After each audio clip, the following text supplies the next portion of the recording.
जय जिजाऊ.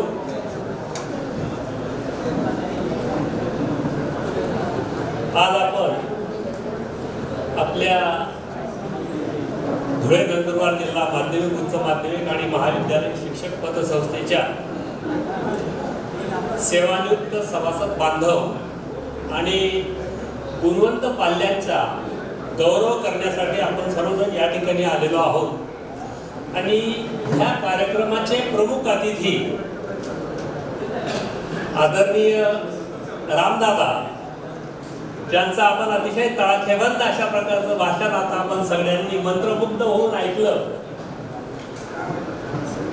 त्याचप्रमाणे ह्या कार्यक्रमाचे दुसरे प्रमुख अतिथी आपल्या अमित दादा, आपल्या ह्या पतसंस्थेचे विद्यमान chairman Abasaheb R Patil, vice chairman आमचे देसले भाऊसाहेब आणि खजिनदार भूषण भाऊसाहेब आणि सर्व आजी माजी आमचे संचालक चेअरमन आणि या कार्यक्रमासाठी उपस्थित असलेले सर्व आदरणीय माझे सेवानिवृत्त सभासद बंधू आणि भगिनी, आजच्या या कार्यक्रमामध्ये आपण सर्वप्रथम आमचे संचालक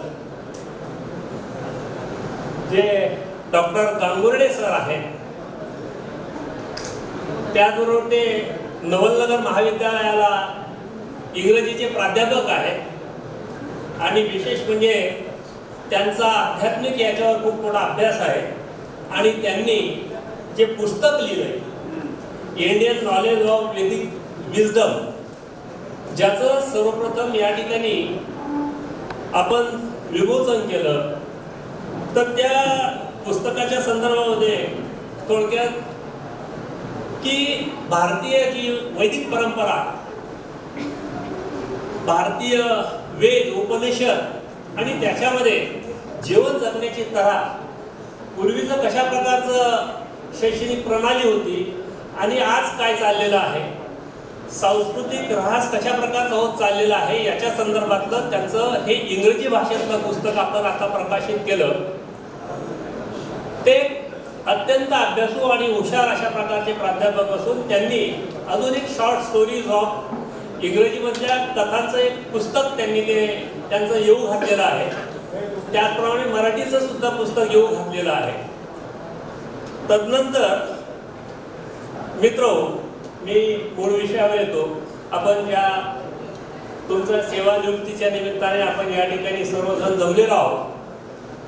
सगळ्यांनी या ठिकाणी आपल्या संस्थेचं, बोलणाऱ्यांनी जे काही या ठिकाणी माझे सभासद बांधव प्रातिनिधिक स्वरूपामध्ये आपल्या या पतसंस्थेचं कौतुक केलं, त्यांनी त्यांचे अनुभव या ठिकाणी एक्सपिरियन्स त्यांनी या ठिकाणी प्रातिनिधिक स्वरूपामध्ये त्यांनी या ठिकाणी बोलून दाखवलं. प्रत्येकाच्या हृदयामध्ये अशाच प्रकारचे बोल आहेत. प्रत्येकाला असंच वाटतं की या संस्थेच्या संदर्भामध्ये मी आपल्या स्वतःहून या संस्थेच्या संदर्भामध्ये जास्त विशेष न सांगता सगळ्यात आधी महत्त्वाची गोष्ट, ज्यांनी आज आपण शिक्षक म्हणून ज्या नोकऱ्या केल्या, सर्वप्रथम आपल्या ग्रामीण भागाचं जे काही चित्र, आपल्याला ज्या काही नोकऱ्या मिळाल्या, सर्वप्रथम अण्णासाहेब दवा पाटील असतील, शिरूरचे बापूसाहेब गजानन पाटील असतील, त्याचप्रमाणे ज्ञानोपासक संस्थेचे प्रमुख बापूसाहेब असतील, त्याचप्रमाणे अमरीभाई असतील.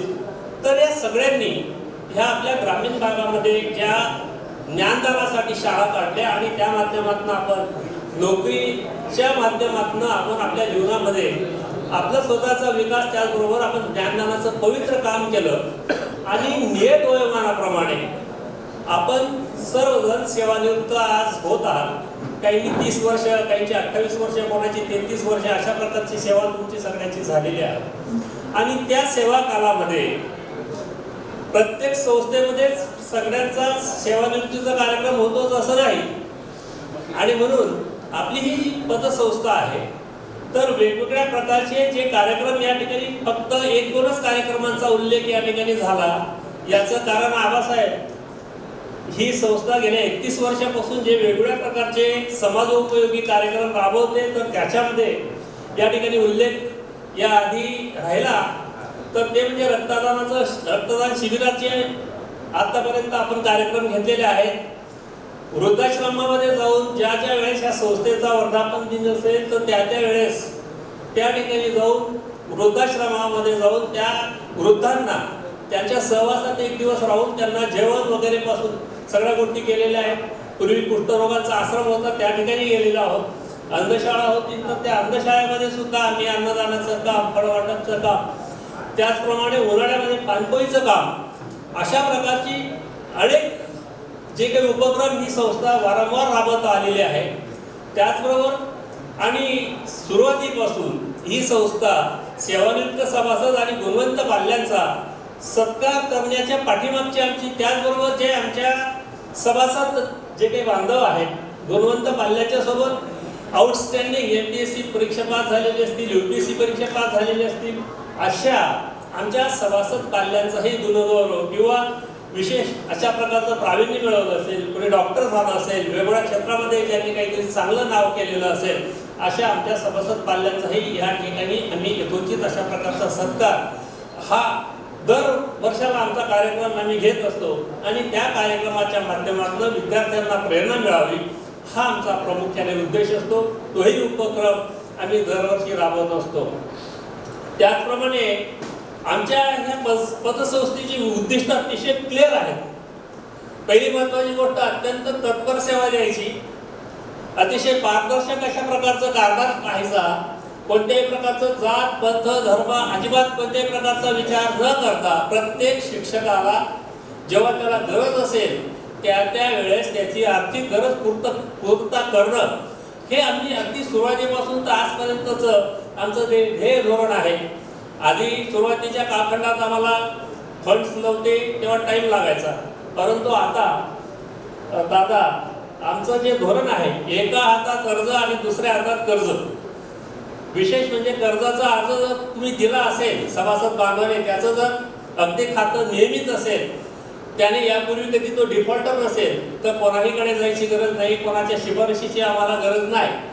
त्याच दिवशी शक्यतो ज्या दिवशी अर्ज आला असेल त्याची छाननी आमचे पोरं करतात आणि लगेच त्याच्या खात्यावर ऑनलाईन अशा प्रकारची सेवा देणारी, मला अभिमान आहे आमच्या संस्थेच्या माझ्या कर्मचारी बांधवांचा, तर अतिशय तत्पर अशा पद्धतीची सेवा ऑनलाईन सेवा देणारी आम्ही गेल्या 15 वर्षापासून ऑनलाईन सेवा देतोय. आपल्या धुळ्यामध्ये एकही पतसंस्था अशी आमच्यासारखी ऑनलाईन सेवा देत नाही. आता ऑनलाईन सेवा म्हणजे काय, कदाचित आपल्या प्रमुख अतिथींच्या माहितीसाठी मी या ठिकाणी उद्धृत करतो की सभासद बांधवांनी कर्जाचा अर्ज दिल्यानंतर इतर पतसंस्थांमध्ये त्या संबंधित शिक्षकाला कर्जाचा चेक दिला जातो. मासिक मीटिंग घेतली जाते, मासिक मीटिंग पर्यंत त्यांना वेटिंग करायला लावतात, मासिक मीटिंग मध्ये ते पास होतात आणि मग मासिक मीटिंग मध्ये पास झाल्यानंतर त्यांना चेक दिला जातो. त्यांनी परत चेक घेण्यासाठी त्या पतसंस्थेत यायचं आणि नंतर त्यांनी तो चेक त्यांच्या बँकेत त्यांनी टाकायचा आणि मग ते वरती 2 दिवस 3 दिवस जेव्हा असेल तर तेव्हा त्याच्या खात्यावर पैसे जमा होतात. अशा प्रकारची ही सर्वसाधारण प्रत्येक पतसंस्थांची प्रणाली आहे. परंतु याला सर्व प्रकारे फाटा देत आमच्या सभासद बांधवांना त्वरित कर्ज उपलब्ध व्हावं, कोणत्याही प्रकारची त्यांना कुठेही फिरण्याची गरज पडू नये आणि म्हणून आमच्या कर्मचाऱ्यांनी, मी स्वतः पहिले ऑनलाईन अशा प्रकारची जी कॉर्पोरेट बँकिंगची जी सेवा आहे त्याचा आम्ही स्टडी केला, त्याचा अभ्यास केला. SBIला ज्यावेळेस बँकांची खाती घाली, पूर्वी जिल्हा बँकेत होती त्यावेळेस ते शक्य नव्हतं आणि मग आम्ही अशा प्रकारे त्या संबंधित सभासदाने कर्जाचा अर्ज दिला की लगेच आम्ही त्याच्या खात्यावर दुसऱ्याच दिवशी किंवा त्याच दिवशी सेम डेला त्याला जेव्हा गरज असेल तर त्यावेळेस त्याच्या अकाउंटला आम्ही पैसे ट्रान्सफर करतो. म्हणजे त्याला कुठं जायची गरज नाही. असंही होऊ शकतं की आता त्याने अर्ज दिला आणि ताबडतोब त्याला गरज आहे, अनफॉर्च्युनेटली काही इव्हेंट आहे, तर आम्ही अगदी इमिजिएट त्यांना त्या अगदी तासभराच्या आत कर्ज सुद्धा ह्या संस्थेने दिलेला आहे. आणि विशेष म्हणजे मला सांगायला या ठिकाणी प्रमुख अतिथींच्या माहितीसाठी सांगायला मला अभिमान वाटतो की जेव्हा कोरोनाचा कालखंड चालू होता, जवळपास वर्ष 1.5 वर्ष, आपण सर्वांना कल्पना आहे रामदादा, आम्ही कोरोना कालखंडामध्ये एवढी रिस्क घेतली आमच्या संचालक मंडळाने, माझ्या सकट आमच्या सगळ्या कर्मचारी बांधवांनी, कारण घरातून बाहेर शक्य नव्हतं. दुर्दैवाने प्रत्येक घरामध्ये आजार हा गेलेला होता आणि मग दवाखान्यासाठी त्यावेळेस पैशाची गरज होती, कोणालाही बाहेर निघता येत नव्हतं आणि मग आम्ही अत्यंत सोप्या पद्धतीने इतकं डेअरिंगने आम्ही काम केलं की व्हॉट्सअपच्या माध्यमातून तुम्ही अर्ज करा. व्हॉट्सअपच्या माध्यमातून मला अर्ज प्राप्त झाला, संस्थेला अर्ज प्राप्त झाला की आम्ही त्यांना सांगायचो की तो अर्ज तुमचा जो वर्गणीवरचं कर्ज असेल किंवा प्रासंगिकचं 50,000चं जे कर्ज असेल, फक्त व्हॉट्सअपच्या माध्यमातून आलेला अर्ज असेल की त्याच मिनिटाला आम्ही तो निकाली काढायचो. त्या संबंधित सभासदाच्या खात्यावर आमचे पैसे जायचे. एवढी शिक्षकांसाठी उत्कृष्ट अशा प्रकारची सेवा देणारी केवळ आणि केवळ माझ्या माहितीप्रमाणे फक्त आमची संस्था होती. इतरत्र कुणीही एवढ्या प्रकारचं सहकाराचं हेच महत्वाचं वैशिष्ट्य आहे. सहकारामध्ये आपण ह्या सगळ्या गोष्टी जर चालक किंवा कोण कशा प्रकारचं तुम्ही डेअरी, माझा 100% विश्वास माझ्या शिक्षक बांधवांवर आहे, होता, आज बी आहे, उद्या बी राहील. ते कधीही आमचा पैसा आजपर्यंत एकही शिक्षक बांधवाने मिळवलेला नाही. फार झालं तर उशीर झाला असेल, डिले झाला असेल, याच्या पलीकडे नाही. परंतु तो हॉनेस्ट आहे माझा. आजपर्यंत गेले 31 वर्षाचा माझा अनुभव आहे. कधीही आमचा पैसा आजपर्यंत 1 रुपया बुडलेला नाही. आमच्या कोणत्याही शिक्षक बांधवाने तो पैसा आमचा बुडवलेला नाही. याचं कारण आमचं त्यांच्यावर ट्रस्ट आहे, आम्ही त्यांच्यावर विश्वास. कारण हे सगळ्या प्रकारचे डॉक्युमेंट्स असतात. दादा मला विचारत होते एका XYZ सभासदाच्या संदर्भामध्ये, दादा 2 आमचे जामीनदार असतात. दुर्दैवाने जर त्या सभासदाने पैसे नाही भरले तर त्या जामीनदारांकडून आम्ही पैसे 100% वसूल करतो. परंतु ती वेळ सहसा येत नाही, हे पण तेवढंच खरं आहे. तर अशा प्रकारचं आमचं हे जे काही ह्या पतसंस्थेचं गेल्या 31 वर्षापासून जे आमचं निस्पृह अशा प्रकारचं काम चाललेलं आहे. आणि माझ्या सगळं आजपर्यंत असलेले जे काही संचालक मंडळ आहे, त्या संचालक मंडळाने सुद्धा अतिशय उत्कृष्ट अशा प्रकारची साथ, त्याचप्रमाणे माझ्या सभासद बांधवांनी सुद्धा अत्यंत उत्कृष्ट अशा प्रकारची साथ आमच्या या संस्थेला दिलेली आहे.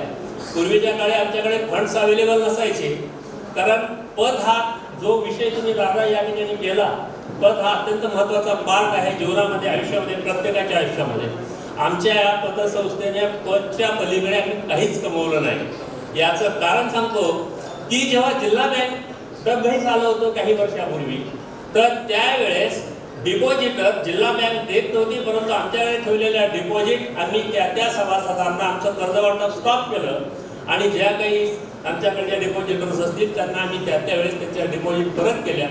आणि आजही आमचा जो काही डिपॉझिटर असेल त्याने केव्हाही पैसे मागितले असतील त्याला आम्ही कधीच अडवलं नाही. याचं कारण असं आहे की आपल्याकडे फंड्सच्या अवेलेबिलिटीचा प्रश्न गेल्या आता जवळपास हे मागचं 7वं वेतन आयोग लागलं तेव्हापासून शिक्षक बांधवांचे पगार चांगले झाले. आणि म्हणून अशा प्रकारची आता अडचण आम्हाला फंड्सची येत नाही. आणि म्हणून तरी आम्ही सर्व आमच्या बांधवांना सांगतो की आपल्या पतसंस्थेने तुम्हाला सगळ्यांना आजपर्यंत आर्थिक सहकार्य केलेलं आहे. आता आपण रिटायर होत आहात आणि रिटायर होत असताना आमचे शिवाजी आबा माजी चेअरमनने तुम्हाला सांगितलं की तुम्ही तुमचा जो काही फंड आहे, आलेला जो काही फंड आहे, तर तो त्यातला काही हिस्सा जेवढं तुम्हाला शक्य असेल तर तेवढा हिस्सा जरूर ठेवा. रेट ऑफ इंटरेस्ट चांगला आहे, तुम्हाला टॅक्स बेनिफिट आहे, सगळ्या प्रकारचे फायदे आहेत. आजपर्यंत संस्थेवर तुमचा विश्वास आहे, तुम्हीही ठेवा, इतरांनाही ठेवायला सांगा यात. आणि जेणेकरून आम्हाला कर्जाची मर्यादा आज आम्ही हवी तेवढं तुमच्या कॅपॅसिटी परतफेडीची जी क्षमता आहे तेवढं कर्ज आज देऊ शकतो. याच्या पुढे आम्ही सभासद अजून कशा प्रकारे ही संस्था मोठी करता येईल, जास्तीत जास्त तालुक्यातल्या, जिल्ह्यातल्या आणि नंदुरबार सारख्या जिल्ह्यामध्ये सुद्धा आपलं कार्यक्षेत्र असल्यामुळे तिथं सुद्धा आपल्याला कशा प्रकारे वाढवता येईल, सभासद संख्या वाढवता येईल, कर्ज मर्यादा वाढवता येईल. आजही आपली पगारदारांची जिल्ह्यातली 1 नंबरची कोऑपरेटिव्ह पतसंस्था आहे. त्या कोऑपरेटिव्ह पतसंस्थेचं ज्या इतरत्र ज्या जिल्ह्यातल्या पतसंस्था आहेत त्या इतर पतसंस्थांपेक्षा आपला आर्थिक व्यवहार हा महत्त्वाचा असतो. आणि आम्ही आमचा आर्थिक व्यवहार हा कमीत कमी कर्मचाऱ्यांवर अतिशय चांगल्या प्रकारची सेवा कशा प्रकारची यायचं हे जे काही आमचं पूर्वीपासूनचं जे धोरण आहे त्या धोरणाप्रमाणे ही आमची पतसंस्था हॉनेस्टली काम करते. हे सगळं आपल्या सन्माननीय अतिथींना सांगायला मला आनंद आणि अभिमान वाटतो. त्यानंतर या ठिकाणी आलेल्या प्रत्येक पाहुण्यांनी कोणी काही जे सजेस्ट केलं असेल तर ते आम्ही अंमलात आणण्याचा प्रयत्न करीत असतो. आणि हेच नव्हे तर इतर ज्या कोऑपरेटिव्ह पतसंस्था असतील त्या कोणत्याही कोऑपरेटिव्ह पतसंस्थेमधलं माझ्या सभासद बांधवांनीही जरी काही मला सुचवलं की ते आम्ही लगेच आत्मसात करतो. आता या ठिकाणी एक जे दुर्धर आजाराच्या संदर्भामध्ये आपण सुरुवातीला सांगितलं की ही सगळ्यात आधी योजना आपण या ठिकाणी जिल्ह्यामध्ये चालू केली. दुर्दैवाने जे काही मोठे 4 आजार आहेत, एखाद्या सभासदाला दुर्दैवाने आजार झाला तर त्यांना सुद्धा आपण अशा प्रकारचा लाभ देतो.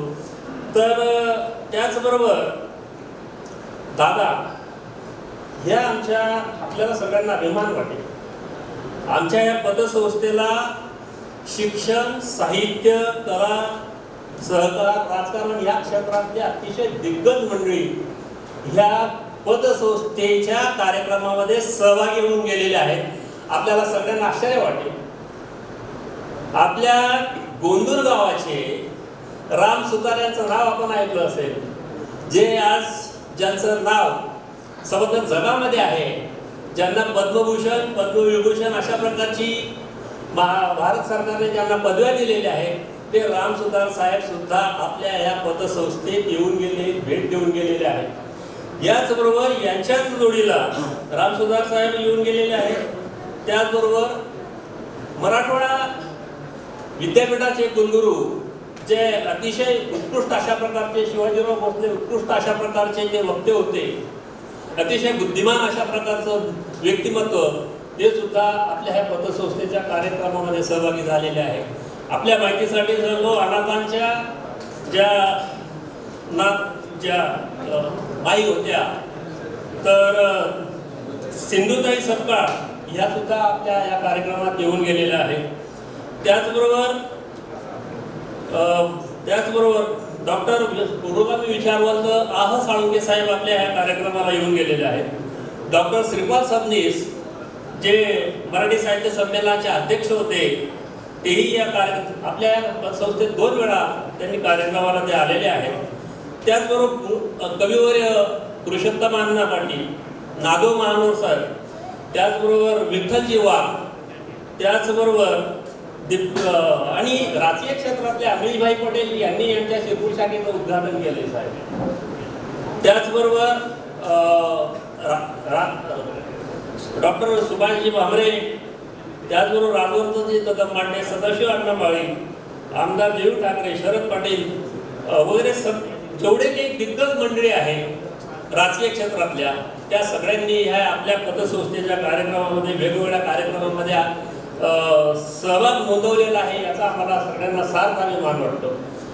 तर दुसरी महत्त्वाची सूचना दादा आपण केलेली होती की आरोग्य विम्याच्या संदर्भात काही करता येईल का, तर त्याचाही आपण जरूर विचार करू. त्याचा आम्ही, कारण कलेक्टिव्हली आम्हाला ग्रुप इन्शुरन्सच्या माध्यमातून तो विचार करावा लागतो. पर्सनली गोष्ट वेगळी असतात, तर त्याच्या संदर्भात पण आपल्याला काही करता येईल का, त्याचा जरूर स्टडी केला जाईल आणि त्याच्या संदर्भामध्ये सुद्धा जरूर आपण आम्ही विचार करणार आहोत. त्याचबरोबर आमचे दुसरं एक अजून मला या ठिकाणी सांगायचं होतं की 2019ला आमच्या या पतसंस्थेचा रौप्य महोत्सवी कार्यक्रम अतिशय अप्रतिम अशा प्रकारचा छत्रपती शाहू महाराज मंदिरामध्ये आपल्या धुळ्यात झाला. मला असं वाटतं की एकही कोऑपरेटिव्ह पतसंस्थेचा, पगारदार पतसंस्थेचा एवढा शानदार कार्यक्रम धुळ्यात आजपर्यंत मी तरी बघितला नाही. इतका उत्कृष्ट अशा प्रकारचा कार्यक्रम धुळे जिल्ह्यातले सर्व पक्षीय मोठमोठी दिग्गज जी काही मंडळी त्यांनी त्या कार्यक्रमाला उपस्थिती दिली होती. खूप मोठा अशा छानपैकी कार्यक्रम या पतसंस्थेने केलेला होता. त्याच्यानंतर आमचे जे काही सभासद बांधव आहेत या ठिकाणी उपस्थित, तर त्याच्यामध्ये मला आवर्जून एक नाव जरूर घ्यावं असं वाटतं. तर महादू आत्माराम खैरनार हे जे आमचे सभासद रिटायर झाले, तर रिटायरमेंटच्या वेळेस आमच्या पतसंस्थेतनं त्यांनी जवळपास 7.5 लाख रुपयापेक्षा जास्त रक्कम परत घेतली. कारण त्यांनी तेवढी वर्गणी, त्याचबरोबर त्यांचे शेअर्स या माध्यमातून रिटायरमेंटच्या वेळेस त्यांनी अशा प्रकारचा खूप मोठ्या प्रकारचा फंड त्यांनी घेतला. सरांचं मनापासून अभिनंदन. तर यांची अशा प्रकारे जर सभासद बांधवांनी मोठ्या प्रमाणात आमच्या डिपॉझिट तर जवळपास अतिशय चांगल्यापैकी प्रतिसाद आम्हाला खूप चांगल्यापैकी सगळ्याच आमच्या शिक्षक बांधवांचा आम्हाला आहे. कारण आपल्याला अजून मेन कार्यक्रम बाकी आहे, म्हणून मी आता हटपते घेतो. बोलण्यासारखं खूप आहे मित्र. आपल्या सगळ्यांचं आम्हाला मनापासून भरभरून अतिशय खूप प्रेम आजपर्यंत गेल्या 31 वर्षात मिळालेलं आहे. ते अशाच प्रकारचं प्रेम या संस्थेवर सगळ्यांनी अशाच प्रकारचं प्रेम भाव द्या. भविष्यामध्ये सुद्धा ही संस्था जी आहे त्याच्यापेक्षा अजून चांगली कशा प्रकारची होईल, तुमचं मार्गदर्शन आम्हाला अपेक्षित आहे. येणाऱ्या पिढीला तुमचं मार्गदर्शन, की खास करून या ठिकाणी रामदादा अतिशय अप्रतिम अशा प्रकारचं तुम्ही या ठिकाणी सगळेच मी माझे सभासद बांधव बिलकुल एकाग्र होऊन आपलं भाषण इतकं अप्रतिम अशा प्रकारचं भाषण तुम्ही या ठिकाणी देत होता. अगदी तुमची भविष्याची तुमची दिशा आजपर्यंत केलेलं काम आणि मला अभिमान आणि आनंद वाटला. खऱ्या अर्थाने आपण अण्णासाहेब तवा पाटलाचा वारसा चालवत आहात याचा मला अभिमान आहे. तुमचा सत्काराचा तर तो कार्यक्रम होईल आणि त्यानंतर सर्वांनी अतिशय आपण सर्वजण एकत्रितरित्या स्नेहमधून घेऊ. त्याशिवाय कोणीही जाऊ नका. आमच्या गुणवंत मुलांचा सगळ्यात आधी कार्यक्रम त्या मुलांचा कार्यक्रम घ्या. त्याच्यासाठी अनिलदादा त्याचप्रमाणे रामदादा याचे मी पुनश्च आभार मानतो. संस्थेच्या वतीने आपण वेळ दिला आणि इतका वेळ आपण सगळ्यांनी दिल्यामुळे तुमच्या आपल्या सगळ्यांचा मी मनापासून आभारी आहे. धन्यवाद. जय हिंद, जय महाराष्ट्र, जय शाह. थँक्यू. धन्यवाद.